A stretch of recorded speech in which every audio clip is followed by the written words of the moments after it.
537ನೇ ಕನಕ ಜಯಂತ್ಯೋತ್ಸವನ ಅದ್ದೂರಿಯಾಗಿ ಆಚರಣೆ ಮಾಡ್ತಿದ್ದೀರಾ, ಏನು ಬಯಸ್ತೀರಾ ಸರ್ ಈ ಸಂದರ್ಭದಲ್ಲಿ? ಕನಕದಾಸರ 537ನೇ ಜಯಂತ್ಯೋತ್ಸವ ನಾಡಿನೆಲ್ಲ ಜನತೆಗೂ ಮೊದಲನೇದಾಗಿ ಶುಭಾಶಯಗಳನ್ನು ತಿಳಿಸ್ತಾ, ಪ್ರತಿ ವರ್ಷ ಕೂಡ ಕನಕ ಜಯಂತಿನ ನಮ್ಮ ಕಲ್ಕೆರೆ ಗ್ರಾಮದಿಂದ ನಮ್ಮ ಹಿರಿಯರ ಸಮ್ಮುಖದಲ್ಲಿ ಸ್ನೇಹಿತರುಗಳು ಎಲ್ಲ ಸೇರಿ ಆಚರಣೆ ಮಾಡ್ತಾ ಬಂದಿದ್ದೀವಿ.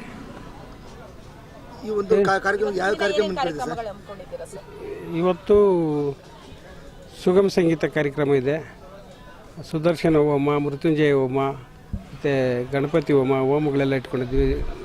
ಕನಕದಾಸರಿಗೆ ಪಂಚಾಮೃತ ಅಭಿಷೇಕ, ಅಲಂಕಾರ ಮತ್ತು ಈಗ ಪ್ರಸಾದ ವಿನಿಯೋಗ ಐತೆ ಮತ್ತು ರಥೋತ್ಸವ ಪ್ರಾಕಾರೋತ್ಸವನ ಇಟ್ಕೊಂಡಿದ್ವಿ. ಬಸವರಾಜ್ ಅವರು ಬಸವರಾಜ್ ಅವರು ಆಗಮಿಸ್ತಾ ಇದ್ದಾರೆ. ಸರ್, ಈ ಒಂದು ಕಾರ್ಯಕ್ರಮ ಇಲ್ಲ ಮತ್ತೆ ಈ ವರ್ಷದಲ್ಲಿ ಏನಾದರೂ ಈ ಒಂದು ಟ್ರಸ್ಟ್ಗೆ ಒಂದು ಕಾರ್ಯಕ್ರಮ ಇದೆ ಸರ್ ಅಭಿವೃದ್ಧಿ ಮಾಡೋದು ಅಂತ ಇದೆ ಯೋಚನೆ? ಖಂಡಿತ ಹಂತವಾಗಿ ಅಭಿವೃದ್ಧಿ ಆಗ್ತಾನೇ ಇದೆ. ಕುಲಬಾಂಧವರು ಮತ್ತು ಸಮಾಜದವರು ಅಥವಾ ನಮ್ಮ ಗ್ರಾಮಸ್ಥರು ಎಲ್ಲರೂ ಕೂಡ ಸಹಕಾರ ಕೊಡ್ತಾ ಇದ್ದಾರೆ. ಹಂತವಾಗಿ ಈಗ ಈ ದೇವಸ್ಥಾನದ ಜಾಗ ಸುತ್ತು ಕೂಡ ವಾಲ್ ಮಾಡಿದ್ದೀವಿ. ದೇವಸ್ಥಾನನ ಈ ಸಾರಿ ಮೋಲ್ಡ್ ಹಾಕಿ ಶಿಖರ ಮಾಡಬೇಕು ಅನ್ನೋ ಉದ್ದೇಶ ಇದೆ. ಅಭಿವೃದ್ಧಿ ಮಾಡ್ತಾ ಇದ್ದೀವಿ. ಸರ್ಕಾರದ ಯಾವುದಾದ್ರು ಒಂದು ಅನುದಾನ ನಿರೀಕ್ಷೆ ಮಾಡಿದ್ರೆ ಸರ್? ಖಂಡಿತ ಇಲ್ಲ, ಸರ್ಕಾರದ ಯಾವುದೇ ಅನುದಾನಗಳನ್ನ ನಾವು ತಗೊಂಡಿಲ್ಲ.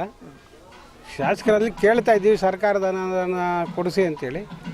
ನೋಡೋಣ, ಮುಂದೆ ತಗೊಳ್ಳೋ ಪ್ರಯತ್ನ ಮಾಡಿ.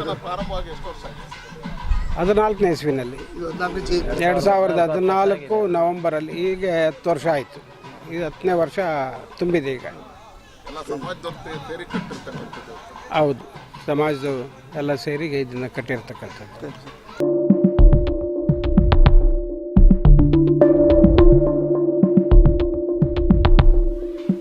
ನಮ್ಮ ಹೆಸರು ಕಲ್ಕೆರೆ ಸಾಮ್ರಾಟ್ ಅಂತ. 537ನೇ ಕನಕದಾಸ ಜಯಂತ್ಯೋತ್ಸವ ಶುಭಾಶಯಗಳನ್ನು ಕೋರ್ತಿದ್ದೀನಿ. ಮೇಡಮ್, ನಮ್ಮದು ಇಲ್ಲಿ ಕಲ್ಕೆರೆ ಗ್ರಾಮದಲ್ಲಿ 1.5 ಎಕರೆ ಜಮೀನು ಕನಕದಾಸನ ಟ್ರಸ್ಟ್ಗಂತ ಮಾಡಿದ್ದೀರಿ, ಮೀಸಲಿಟ್ಟಿದ್ದೀರಿ. ಅದರಿಂದ ಇಲ್ಲಿ ದೇವಸ್ಥಾನ, ಕನಕ ದೇವಸ್ಥಾನ ಒಂದು ಕಟ್ಕೊಂಡಿದ್ದೀರಿ. ಕನಕ ಕೇಶವ ಮತ್ತು ಗಣೇಶ, ಶಿವನ ದೇವಸ್ಥಾನ ಎಲ್ಲ ಕಟ್ಕೊಂಡಿದ್ದೀರಿ. ಇಲ್ಲಿ ಪ್ರತಿದಿನ ಪಾರ್ಕ್ ಆಗಲಿ ಮತ್ತು ಡೈಲಿ ಪೂಜೆಗಳು ನಡೀತಾ ಇರುತ್ತೆ. ಇವತ್ತಿನ ದಿನ ಒಳ್ಳೆ ಕಾರ್ಯಕ್ರಮಗಳನ್ನ ಇಟ್ಕೊಂಡಿದ್ದೀರಿ. ಗಣೇಶ ಹೋಮ ಮತ್ತು ಲಕ್ಷ್ಮೀ ಸುಗಮ ಸಂಗೀತ, ಲಕ್ಷ್ಮೀ ಹೋಮ. ವಿಶೇಷವಾಗಿ ಇವತ್ತಿನ ಏನು ಚಂದ್ರಬಾಬು ನಾಯ್ಡು ಸರ್ ಪಕ್ಕದ ರಾಜ್ಯದ ಮುಖ್ಯಮಂತ್ರಿ ಏನು ಕುರುಬ ಜನಾಂಗದ MLCಗಳ ಆಯ್ಕೆ ಆಗುವಂಥದ್ದು ಇರ್ಬೋದು, ಮತ್ತು ಆಯಾ ರಾಜ್ಯಗಳಿಗೆ ಏನು ಆಂಧ್ರ ಪ್ರದೇಶದ ಆಯಾ ರಾಜ್ಯಕ್ಕೆ ಏನು ಕುರುಬ ಜನಾಂಗದಿಂದ MLC ಆಗಿ ಆಯ್ಕೆ ಆಗೋಂಥವ್ರಿಗೆ ಮತ್ತು ಅಲ್ಲಿ ಪುತ್ಥಳಿ ಅನಾವರಣ ಮಾಡೋವಂಥದ್ದು ಮತ್ತು ಹೆಚ್ಚಿನ ರೀತಿ ಅನುದಾನ ಕೊಡುವಂಥದ್ದು, ಈ ರೀತಿ ಎಲ್ಲ ಮೀಸಲಿಟ್ಟಿದ್ದಾರೆ. ಅದ್ರ ಬಗ್ಗೆ ಏನು ಹೇಳ್ತೀರಾ ಸರ್ ತಾವು? ಮೇಡಮ್, ಕುಪ್ಪಮ್ ಅವರು ನಿಂತ್ಕೊಳ್ಳೋ ಇದರಲ್ಲಿ ಕಾನ್ಸ್ಟಿಟ್ಯೂನ್ಸಿಯಲ್ಲಿ ತುಂಬ ಜನ ಬಂದು ಕುರುಬರೇ ಇರೋದು ಕುಪ್ಪಂಬಲ್ಲಿ.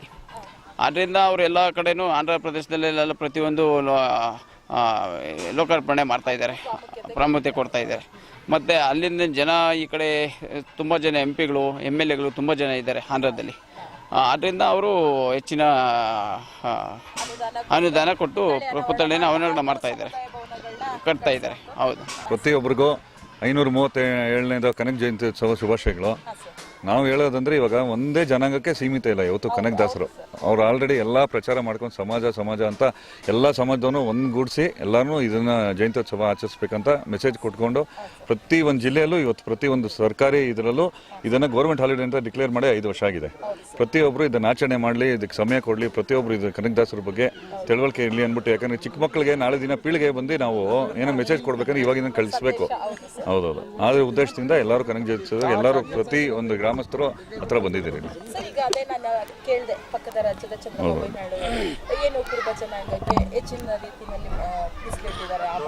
ಹೌದೌದು ಮೇಡಮ್, ಆ್ಯಕ್ಚುಲಿ ಹೌದೌದು, ಅದು ತುಂಬ ಸಂತೋಷ ವಿಷಯ. ಆಮೇಲೆ ಚಂದ್ರಬಾಬು ನಾಯ್ಡು ಅವರಿಗೆ ಅವರು ಕೈ ಜೋಡಿಸಿರೋದು 2 MLAಗಳು ನಮ್ಮ ಕಮ್ಯುನಿಟಿ ಅವರು ಇದ್ದಾರೆ ಅಲ್ಲಿ. ಹೌದೌದು. ಆದ್ದರಿಂದ ನಾನು ಅಲ್ಲಿ ಹೋಗಿದ್ದೆ ಆ ಟೈಮಲ್ಲಿ. ತಿರ್ಗಾ ಕಡಪಲ್ಲಿ ಒಂದು ಫಂಕ್ಷನ್ ಮಾಡಿದ್ರು.